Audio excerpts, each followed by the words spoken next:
एक छोटे से गांव में एक बूढ़ी दादी रहती थीं। उनका नाम था रामदुल्लारी। दादी बहुत ही सरल और दयालु स्वभाव की थीं। उनका कोई अपना नहीं था, लेकिन पूरे गांव के लोग उन्हें बहुत मानते थे। दादी की एक छोटी सी झोपड़ी थी, जिसके सामने एक बड़ा सा आम का पेड़ था। उसी पेड़ पर एक शरारती लेकिन समझदार बंदर रहता था। उसका नाम था मोती। मोती बहुत चंचल था।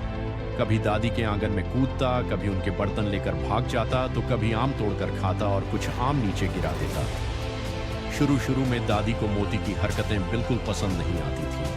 वो अक्सर कहती, अरे बदमाश बंदर, तू मेरा सारा काम बिगाड़ देता है। लेकिन एक दिन कुछ ऐसा हुआ जिसने सब बदल दिया। एक सुबह दादी बहुत बीमार हो गई। उन्हें तेज बुखार था और उठने की भी ताकत नहीं थी। पूरे दिन वो बिस्तर पर पड़ी रही। गांव के लोग भी किसी काम से बाहर गए हुए थे, इसलिए दादी के पास कोई नहीं था। मोती पेड़ से सब देख रहा था। उसे पहली बार दादी की हालत देखकर चिंता हुई। वह धीरे धीरे नीचे उतरा और झोपड़ी के अंदर झांक कर देखने लगा। दादी कमजोर आवाज में बोली, पानी, थोड़ा पानी।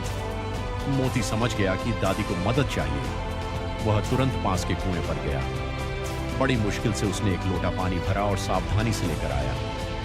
थोड़ा पानी गिरा, लेकिन फिर भी वो दादी तक पहुंचा गया। दादी ने जब देखा कि मोती पानी लेकर आया है, तो उनकी आंखों में आंसू आ गए।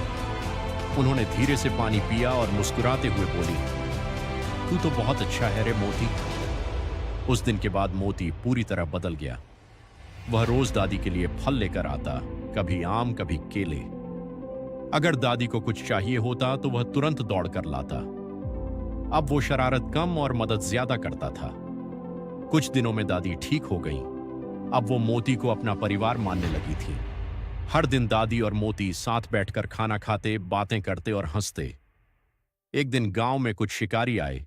उन्होंने मोती को पकड़ने की कोशिश की, क्योंकि वह बहुत चालाक और अनोखा बंदर था। जैसे ही दादी को पता चला, वो तुरंत वहां पहुंची और जोर से बोली, इसे मत पकड़ो, ये मेरा बच्चा है। दादी की बात सुनकर गांव वाले भी इकट्ठा हो गए और शिकारी को भगा दिया। मोती डर कर दादी के पास आकर बैठ गया। उस दिन के बाद मोती कभी दादी को छोड़कर कहीं नहीं गया। समय बीतता गया और दादी और मोती की दोस्ती पूरे गांव में मशहूर हो